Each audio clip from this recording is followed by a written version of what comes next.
Good morning, everybody. This is Damien Fiser from Oaktree Funding. I didn't realize I started this out without being on mute, so I apologize for that.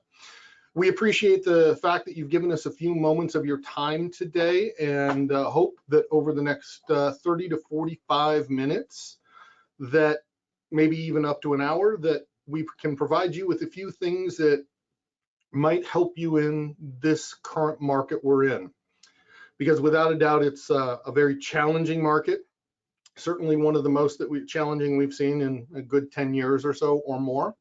And the challenges that we're facing is that we're dealing with a whole generation that doesn't understand higher rates and how we work through it as far as an audience that we are selling to. So today we're going to start with and kind of what we're going to go over is we're going to talk about kind of where the market is at today. We're going to talk about how you build trust with clients and how that helps you be successful in a marketplace when rates are climbing. We're going to talk a little bit about knowing your products and how that impacts your trust with your clients and the way that you present to them. And we're also going to talk about tailoring to the needs of your borrower and why that's important. Not that you don't already do that, but making sure that they understand, because what you're tailoring and how you're presenting to them helps them feel like you're listening to them.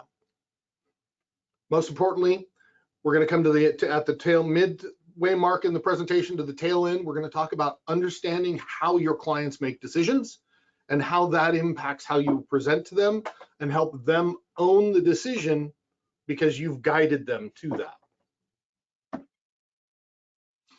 If you have any questions for housekeeping purposes, please feel free to make a note in the chat section or questions, and then as we go through, I'll do my best to answer them while we're on the fly. If not, then if it becomes too many questions that you've got, we'll kind of reserve them, and I'll let you know that we're going to reserve them to the end. Also, on the housekeeping note, once we're done with this presentation, you will be presented with a link to the webinar so that you have the ability to go back in and kind of pick out the pieces that you felt were important to you and might help you close a few more loans.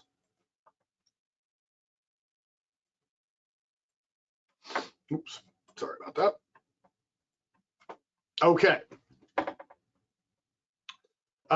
So there's your answer, Trey. I didn't catch it, but managed to make sure that we got it as a part of the housekeeping items. In today's competitive landscape, we are faced with a whole generation that doesn't know what 7.5 were. The millennials have come into seeing only 3.5, 3s because of COVID, and even before that, we were on our way down from the 7s from much earlier, so 5s and 6s and even 4s and 3s, and in those rare cases you can see 2s. So the concept of having to sell an upper 7 to 8 or have to make payments associated with that is truly a challenge in impacting decision-making capabilities because people don't have a reference point to work with it. We are dealing with this competition because of the heightened rates. It tends to, as people are uncomfortable with it, it tends to make it a more commoditized space. So you end up having to fight harder to try to get the people to understand that you're doing your best in the marketplace and that you are helping them and taking care of them. The other part of this is the fact that we have an incredibly competitive marketplace when it comes to housing. Although things are softer a little right now because everybody's got the interpretation that they can't afford and have the ability to make these payments, some of it real, some of it just because they don't feel comfortable with the high interest rates. But the growing demand because of the same group, the millennials, is the largest demographic outside of baby boomers that we've had historically. They're all coming of age. That buying homes and having home ownership is still the #1 thing that they're most interested in, and being able to have that American dream.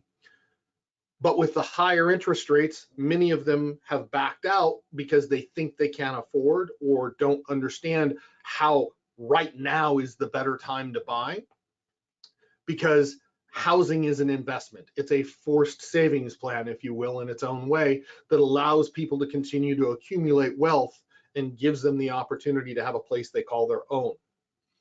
But with the higher interest rates and fewer people in the market thinking that they can't afford, you've got lenders vying for larger market share, trying to offer all these different innovative products and services, trying to help the diverse needs. That increased demand, though, is when is the right time to buy? Do I wait because rates are too high and I just can't see the end when it's going to change? Or do I take that opportunity to buy now? Kind of the opportunity to explain the current market trends. So I was watching CNBC this morning, and Tom Barkin was on having a conversation. And Tom Barkin is the Fed Reserve president for Richmond. And he is still skeptical as far as the Fed has inflation under control. So he personally believes that there's still a possibility that because the consumer is softening, the CapEx or investments in their businesses and the equipment that companies are doing haven't reduced, and that they're actually pre-COVID levels and even growing a little bit. So he's skeptical that we're really going to see a continuation of the interest rates are going to continue to go down. The market is in a different location, though. The market is currently basing in that by third quarter of next year or the end of next year, we'll have 100 basis point reduction in the Fed funds rate. If you look at the Mortgage Bankers Association, they think we're going to start seeing it in Q1. Fannie Mae is thinking we're going to be starting to see that number continue to go down closer to Q3 than it is any place else. And with those rates still being in the 6 to 7 range over the course of the next 12 months, which is an improvement. I don't know if anybody else has been looking at rates, but I actually, for the first time in 4 months today, quoted a 7 3/4 on a non-QM loan, a bank statement loan. So rates are starting to come and trickle down. The question is what happens when everybody recognizes that those rates are coming down? It increases more people coming back into the market, which increases demand, which then creates a problem because we don't have as much.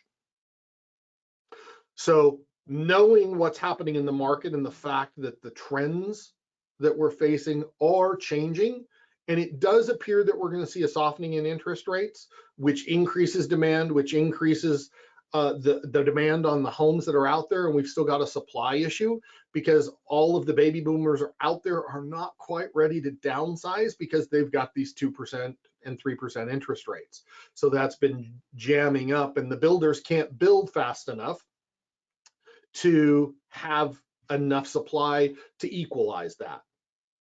So having that conversation and understanding the marketplace and that these are factors that are going to be impacting your borrower when they come to you to say, maybe I'm thinking about, that you have these tools and an understanding of the marketplace to have that discussion with them. Part of being successful in selling higher interest rates is knowing your products as well, knowing, the Fannie, the Freddie, the government loans, how you can work through those, and doing presentations in regards to providing options. Because for a customer to feel like you are doing the best thing for them, they need to know and feel that you're taking a look at all the options. If you come at them and say, okay, here's your 30-year fixed rate, and I've got a 7 1/4 today, and that's the best product for you, you're not giving them the ability to feel like they're a part of the decision-making process.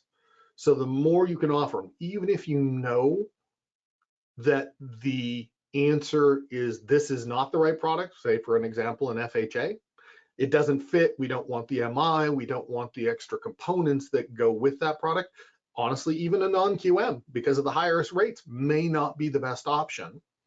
But if you don't give them the options, they may not feel like you were doing the best job to help them, because most people like to see, okay, here's option 1, here's option 2, and option 3. For the 20 years that I was an originator myself, I developed that I always presented 3 options. One of them I knew absolutely was a no. One was a maybe, but only made sense in certain circumstances. And one was the one that I felt was the best option. So knowing that you've got the ability to present and help people feel like they are a part of the decision-making process improves how they trust you. And trust, when it's all said and done, is going to be the differentiator in how you sell a higher interest rate. Because if they believe that you are looking out for their best interest because you are presenting products to them and different options that are geared to what they want and what they tell you or are sharing with you, helps you build a bond of trust with them because now they know you're listening to them.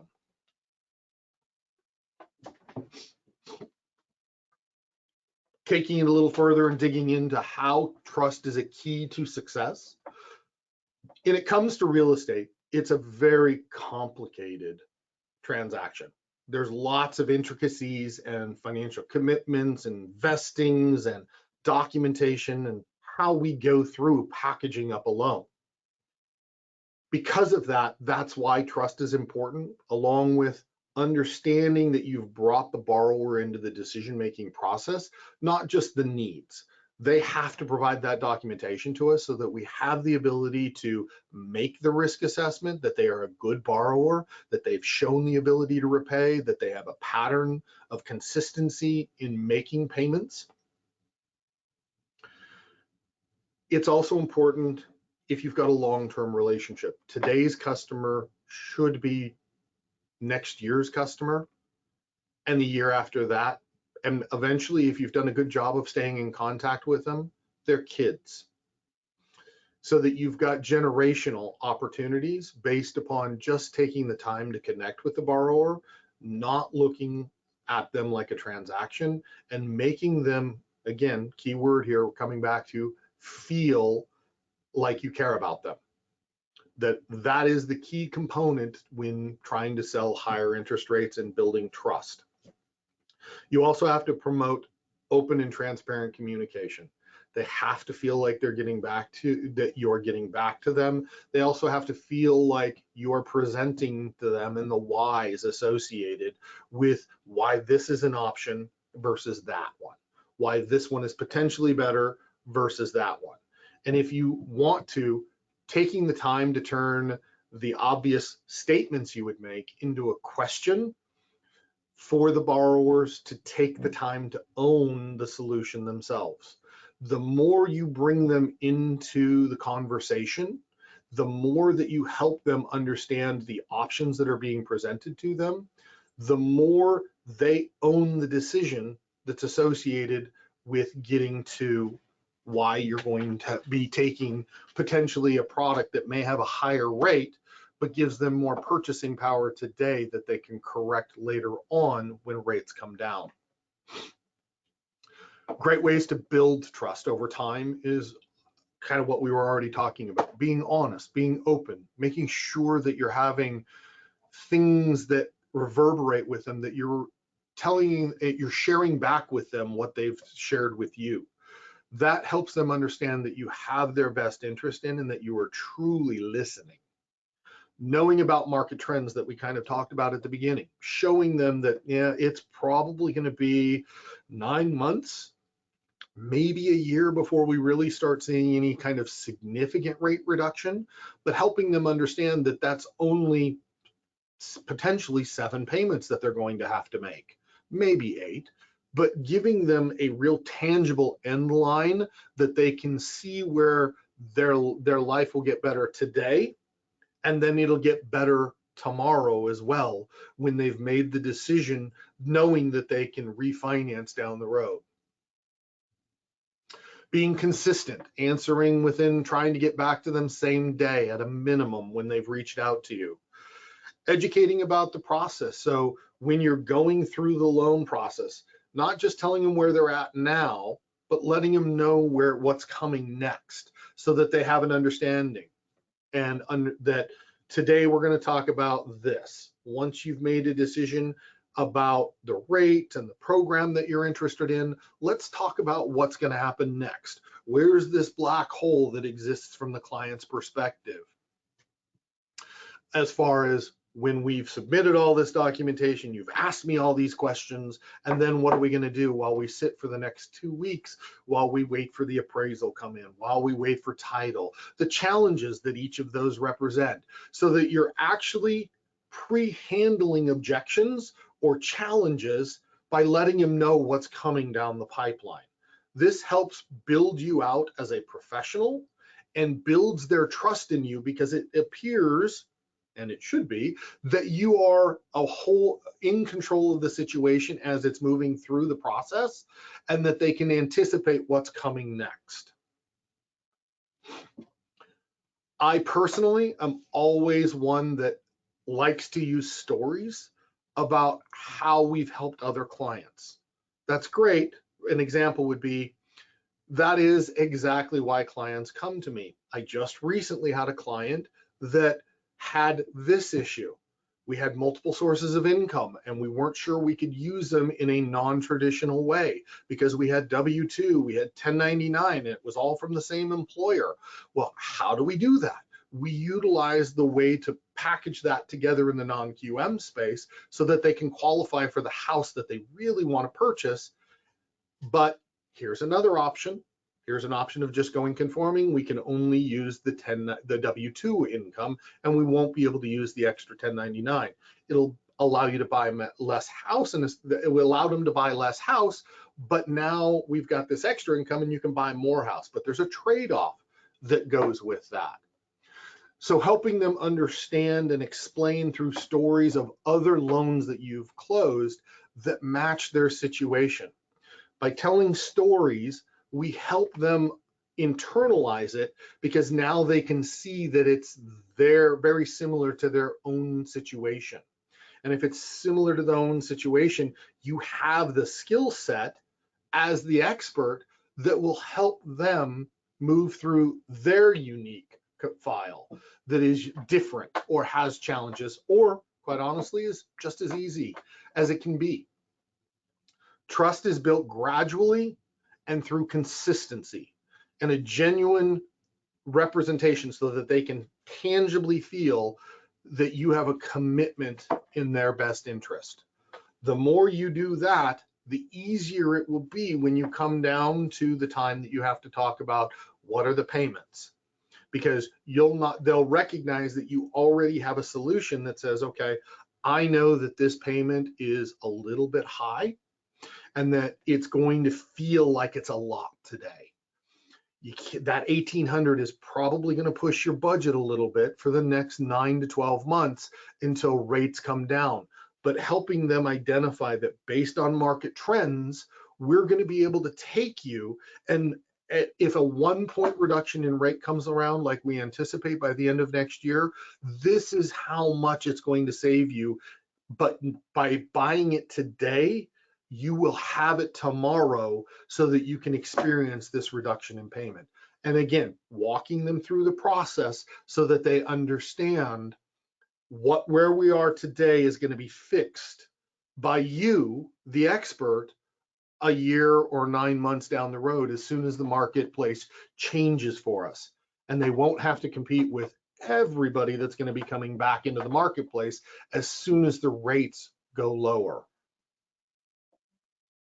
Kind of talked about this as I jumped and told the story about success stories, real world applications, highlight positive outcomes of how you've helped other customers and it's made a difference in their life. Each and every brick that you lay on top of each other as you build the success creates more trust in your skill set and your knowledge. Again, so that when the time comes that you have to talk about higher payments or higher rates, they're going to be able to trust you because you've taken the time to walk them through the steps to get to that and how it helps them. The next most important thing is really understanding and asking the questions during your application process on how your clients make decisions. There was a book written by Antonio Damasio starts out with a story about a guy by the name of Peel and how his decision making was impacted when he had a pretty major medical issue. Throughout all of the research that Mr. Damasio has done, it comes out that he's got that no decision is made without emotions. It's our body's way of shortcutting the need to analyze an infinite amount of constantly changing data necessary in a decision of any significance. So when your borrower is trying to make a decision about, am I going to buy this house? Am I going to refinance? Am I going to do a debt consolidation? If you do not focus in on their emotional connection to the decision, you will be challenged consistently to be able to close loans with higher interest rates. Because if you've ever thought about it, a great example that I like to use is I like tools and I like actually guns as well, but we'll stick with tools for the moment. There are tools that I have made the snap decision upon seeing them and understanding how they work and how they make my hobby of woodworking and other things that I just have to have. Well, do I have to have it? No, not really. What ends up happening is that I'm rationalizing my decision that even if it's $1,000 tool, that I need to have it because it'll make my time better when I get done owning it and understanding how to use it. I then go, okay, well, it's $1,000. It's really expensive. But I go through the process of rationalizing it so that I can feel comfortable and not have buyer's remorse afterwards, because I've made the decision and my emotion is what helped me make that decision because I felt I had to have it. To sell higher rates, you have to help your clients find the emotional rationalization of why it makes sense to them. If you're not touching on this during your presentation, you're missing the opportunity to help them own the decision on a conscious level rather than a subconscious level. How the end result will make them feel. If you can find that while you're talking about them, you can help them make the decision about utilizing your loan, your product, and your interest rate. It actually reduces shopping when you have them emotionally involved in the conversation. For example, we just had a recent file that I'm currently working on that will be closing tomorrow. Didn't find out until the very end that the reason this house was so important and why we were under such a gun to get it done and get it done so timely was because they were buying the house so that they could get their kid into a very specific school. Well, once we identified that they had to be in this school, we started understanding why all the decisions up to this point were so important and why they were willing to take the higher interest rate, why they were willing to do all the things that they were willing to do, was because to them, having their kid in that school so that that child was able to get the greatest amount of opportunities available to them to be successful, in the end, made them feel like they were great parents, that they were doing everything that they could to take care of their child and giving them everything they could to be the best person that they could grow up to be.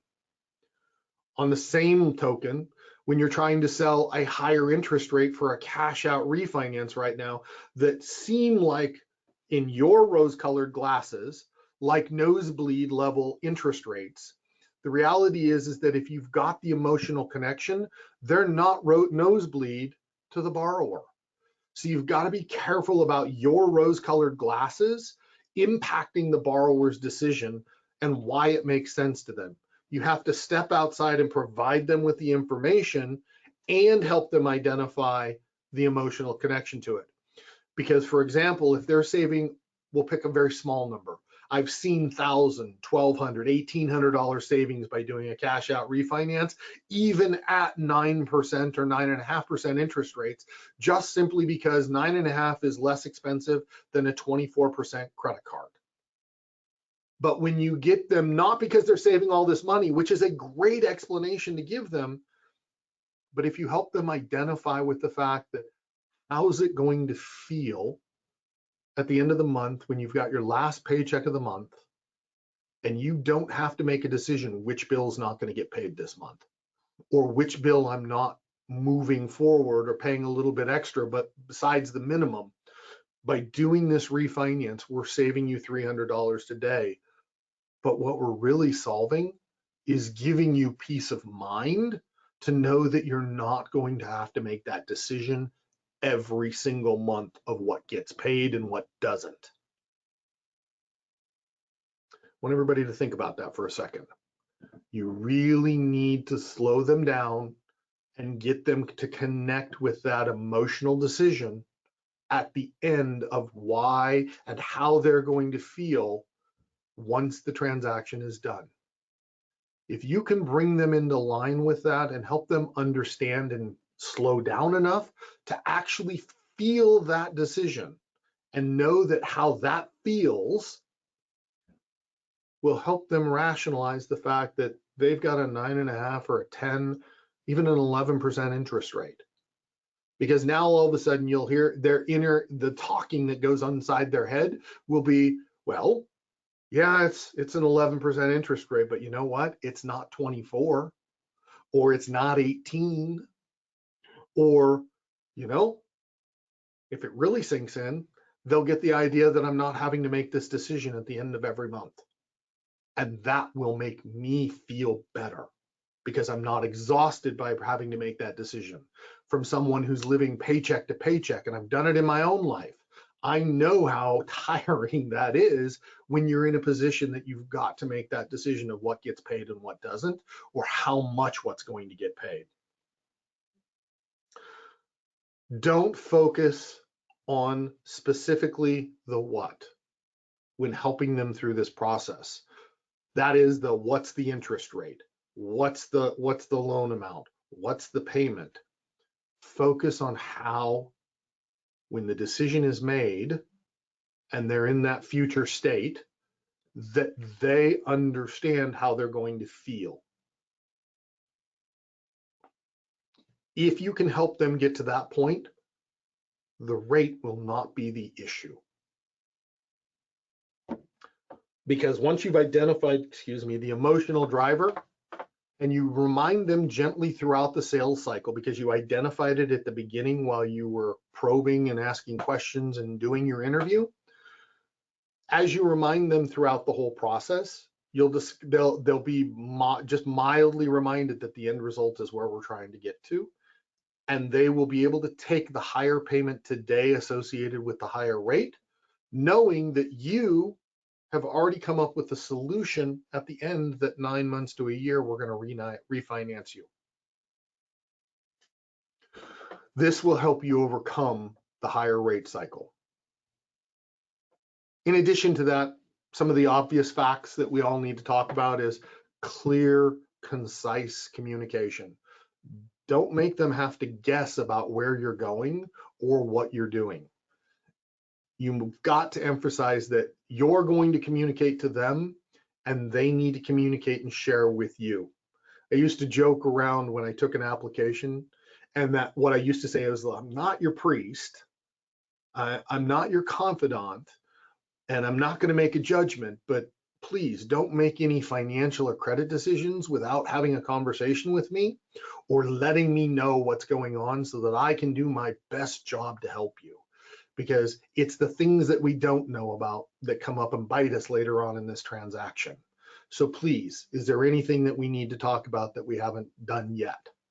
Was a line that I used on a regular basis when I was taking applications. Ask questions, make it conversational. Make it so that it's not a yes, no question, but get them to talk about the questions. So be selective. Limit the amount of yes, no questions and ask them to what they think or what they feel or how things work or how it works, so that gets them talking to you. The more they talk to you, the more you can reveal what their emotional drivers are so that you can help them in the end own the decision. The more information that you can specifically tailor what you're going to do is through that question and answer phase that you're really doing a great job. Make sure that you're discussing with them alternative options. Just because you already know what the best answer is doesn't mean that they don't need to hear the alternatives. Because if you provide the alternatives, all you're doing is bolstering that you're more than a one-trick pony. You have the capability of helping them, and really by through your knowledge and experience, you have all these different products that are available to help them. But really, these are winnowing it down to the best selections you feel. And here, let's see what you think about each of them. Again, bringing them back into the decision-making process makes the decision at the end, when you've emotionally tied them to the decision, that the rate can be higher as long as the solution today solves the problem and helps them feel like they need to, with the eventual solution that the potential pain that's associated with the higher rate can be reduced. What makes you stand out as an LO compared to any other LO that they may be going down the street to talk to? Again, highlighting that you customize one-on-one consultation, and that by listening to them, you are creating specialized opportunities for them. Showcase your knowledge. Again, different options show that you are more than a one-trick pony. I'm just a conforming loan officer. Technology and the technology that you use for the technology is important. Communicate access to premium listings, anything that's different that you can help market them once you've identified their decision making, what's important to them. Look to find that one extra value add that gives you that extra, well, I appreciate it, and if we can work together, I'm going to provide this to you, so that they have that extra item that's unique only to you. Stress commitment and responsiveness. And again, by responding quickly every time they reach out to you, it makes you seem different because you're attentive. And that, again, all of this goes into trust. And with trust allows you to sell because they believe that you're working in their best interest. Objections are going to come. The more you can pre-frame and handle objections earlier on, so understanding when you talk about things that are a problem for them, when it comes out in your question and answer, taking the time to get them to go, well, what exactly do you mean by, or, okay, you feel that that payment is too high. Can you explain to me why? Help me understand and make them verbalize what their concerns with it are, and recognize that oftentimes the first objection they give you isn't the real one. More often than not, you're going to have to dig a little bit deeper to understand. And often it's a fear of change is the bigger problem than it is necessarily the payment or anything else. It is often fear that causes them to say no today rather than anything else. Education, provide the information that's necessary for them so that they can feel like they have what it's necessary to make a decision. Again, because our systems are built on our ability to gather information, and then eventually we get into knowledge overload. And so what we do is kind of default to what that gut feeling is. And that gut feeling, guess what, is based upon that emotion.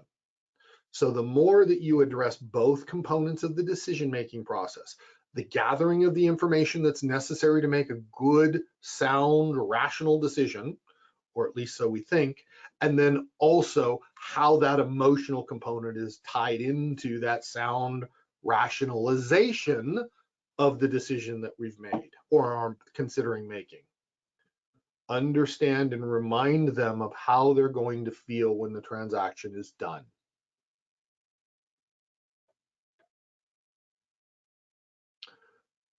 And don't ever forget to ask for the deal.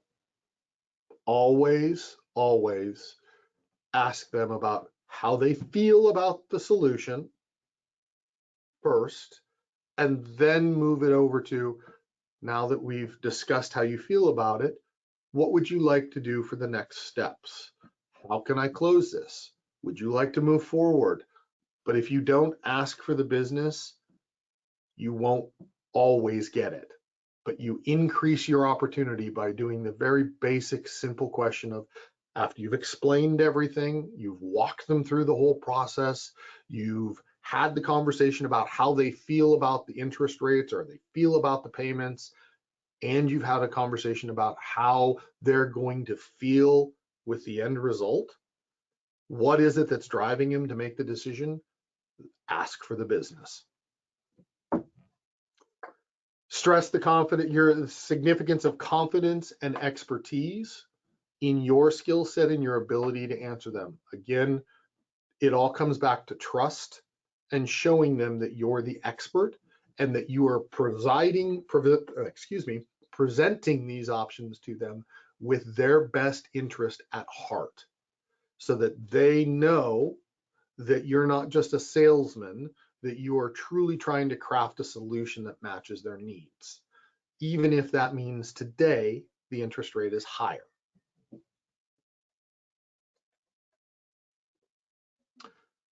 That's the end of the presentation as far as how you walk through and have a conversation and focus on how they feel and how you close loans with a higher interest rate. I'd welcome, if you have any questions, you want to dig into a specific section of this presentation, feel free to email me or email the Oaktree, and I'll make sure that we can get back and dig into the individual conversations a little more in detail. I hope that you found this to be of a little bit of value. Maybe there was at least one nugget or a kernel of truth that you can take and help you close these deals and have these conversations. And when it comes to selling, remember, it's always great to have a role-playing buddy. Not that we love role-playing at all, but helping you go through the questions and answers and having someone play opposite to you can make the difference in your ability to close more loans, just because you're more comfortable and more nimble on your feet in how you're addressing the customer's needs and wants and how they feel about those. Any other questions out there today? Go ahead and type them into the question section if there are. If not, I thank you for your time.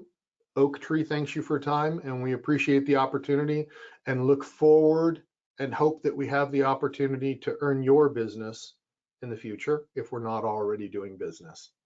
Thank you so much.